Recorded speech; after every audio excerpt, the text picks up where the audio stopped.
No vídeo anterior preenchemos a análise cefalométrica em relação ao posicionamento da mandíbula no espaço, portanto o mento no espaço, e para a determinação do biótipo facial. Agora vamos continuar com o posicionamento da maxila. O fator 6, que é a profundidade maxilar, em que, como já referi, todas estas medidas são a norma, portanto é o mesofacial, e em relação à profundidade maxilar temos 90 mais ou menos 3. Vamos, para fazer a medição desta medida, vamos medir o ângulo compreendido entre a horizontal de Frankfurt e o plano NAA. Portanto, vamos marcar o plano NA desde o ponto NA até ao ponto A e vamos medir este fator, que é o ângulo, que é da horizontal de Frankfurt, até ao plano NAA. Vamos colocar sobre o zero sobre a interseção destes dois planos e vamos medir este plano, que dá 95 graus. Vamos colocar 95 graus. 95 graus é maior do que a norma, portanto é maior do que 93 graus e, portanto, nós dizemos que temos aqui o plano horizontal e o plano NAA e, portanto, como temos neste caso 95 graus, que é uma situação maior do que os 93 graus e é uma situação de promaxilia. Se tivéssemos um valor inferior ao estipulado pela norma, nós diríamos que tínhamos uma retromaxilia.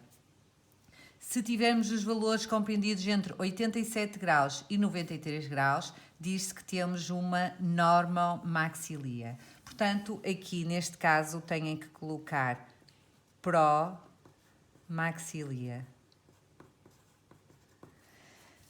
A seguir, vamos ao fator número 7, que é a convexidade do ponto A.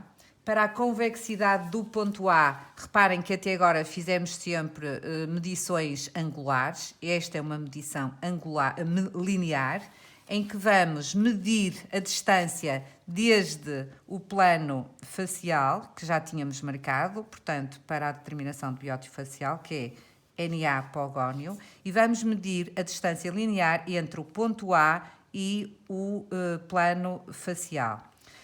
Relativamente a esta medida, se nós temos, portanto, que é a convexidade do ponto A, que é uma medida para determinar a classe esquelética.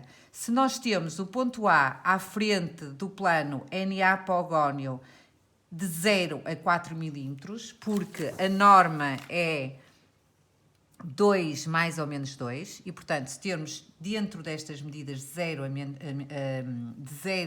a 4 milímetros, nós dizemos que temos uma classe 1 esquelética.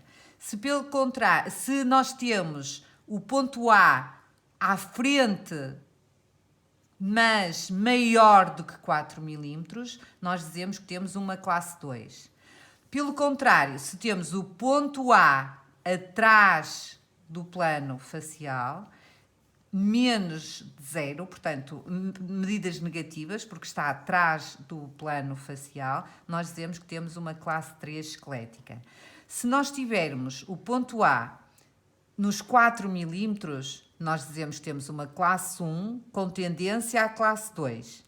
Se nós tivermos o ponto A sobre o plano facial, que é o 0 milímetros, nós dizemos que temos uma classe 1, porque está dentro dos valores da norma, mas dizemos que temos uma tendência à classe 3. Portanto, os valores que estão entre os valores da norma, nos extremos, nós dizemos sempre que temos ou uma tendência à classe 2 se for próximo do 4, ou uma tendência à classe 3, se for próximo do 0.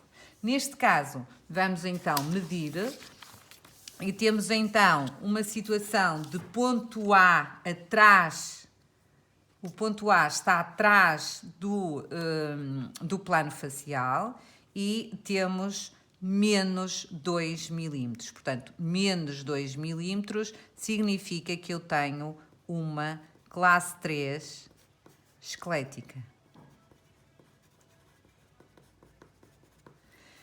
Agora vamos ver a classe alveolar.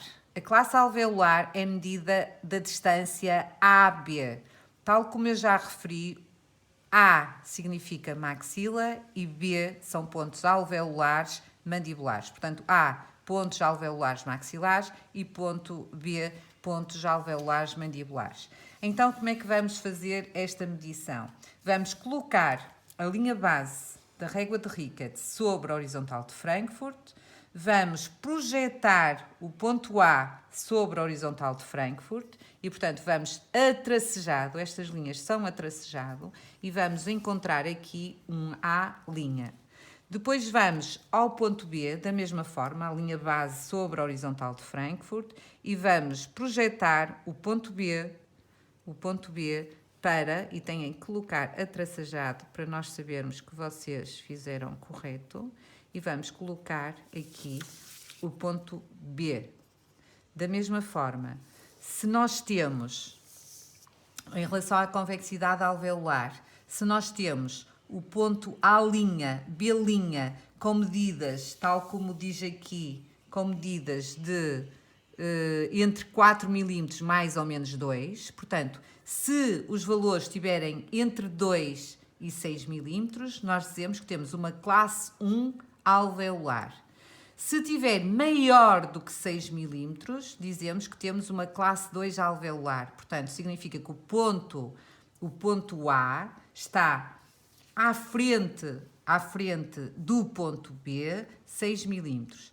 Se, pelo contrário, nós temos o ponto B, portanto, o ponto B atrás e menor, portanto, ou de 2 mais 2 milímetros e medidas negativas, nós dizemos que temos uma classe 3 alveolar.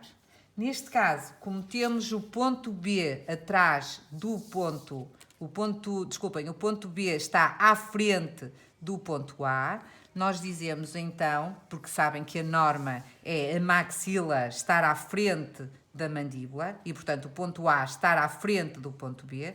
Neste caso, como o ponto B está à frente, temos então uma classe 3. Vamos medir e vamos ver que temos então um valor de menos 7 milímetros. E vamos colocar aqui menos 7 milímetros. E isto significa milímetros. Temos que colocar sempre os sinais. E neste caso nós temos então uma classe 3 alveolar. Portanto, temos uma promaxilia, uma classe 3 esquelética, medida ao nível do ponto A, com o plano facial, e temos uma distância AB, que é a projeção do ponto A com uma perpendicular horizontal de Frankfurt e dando uma A' no horizontal de Frankfurt, e a projeção do ponto B, também da mesma forma, de forma perpendicular à horizontal de Frankfurt, e vamos ter um B'. Se o ponto A estiver à frente do ponto B, dentro destas medidas da classe 1, nós dizemos que temos então uma classe 1. Se estiver mais à frente, portanto o ponto A está muito mais à frente do que o ponto B, maior do que 6 milímetros, temos uma classe 2. Se estiver atrás 2 milímetros menor, portanto 2, 1, 0, menos 1, menos 2, menos 3, dizemos que temos uma classe 3 alveolar. Neste caso, então, temos uma classe 3 alveolar. Relativamente ao posicionamento dos dentes, nós vamos ver, então, o overjet. O overjet é medida na horizontal, que nós vemos o bordo do incisivo superior e o bordo do incisivo inferior. A norma que está entre, tal como diz aqui, portanto, a norma é 2,5, mais ou menos 2,5. Significa que medidas entre o 0 e os 5 milímetros é um overjet normal. Portanto, o normal é o incisivo superior estar ou sobre o incisivo inferior, portanto, e à frente, o incisivo superior estar à frente do inferior. Se esta distância for maior do que 5 milímetros, nós dizemos que temos um overjet aumentado. Se, pelo contrário, o incisivo inferior estiver à frente do incisivo superior, nós dizemos que temos um overjet diminuído. Portanto, o overjet é medida na horizontal e medida desde o bordo do incisivo inferior ao bordo do incisivo superior. Neste caso, como temos o incisivo inferior à frente do superior, nós vamos dizer que temos um overjet negativo. Agora falta-nos a determinação do plano oclusal. Para determinar o plano oclusal, nós vamos ter que fazer várias marcações. Temos os primeiros molares, depois temos, se tivermos portanto, temos os primeiros molares e temos os caninos. Portanto, para marcarmos o plano oclusal, colocamos um ponto no ponto de interseção dos primeiros molares e um ponto médio do overbite, portanto temos aqui o bordo do incisivo inferior e o bordo do incisivo superior e temos aqui um ponto médio e portanto para traçarmos um plano temos dois pontos.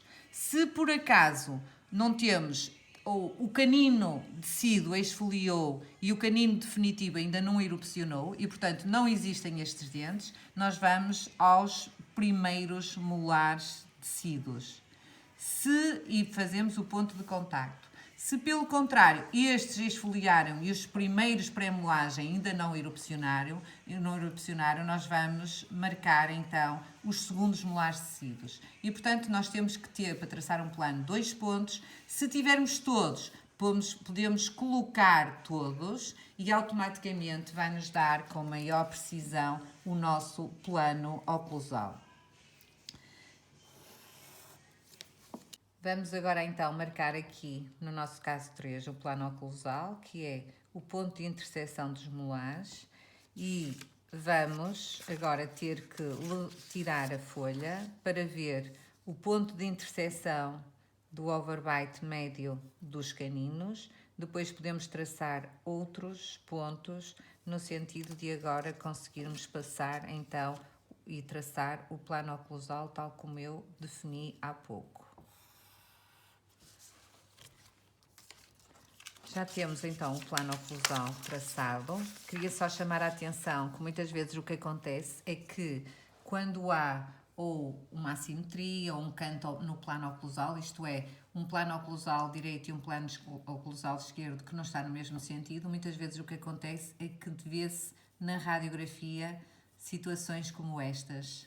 Portanto, o que vocês têm que fazer é pôr o ponto médio desta duplicação de plano oclusal, digamos assim, para depois traçarmos então o plano oclusal.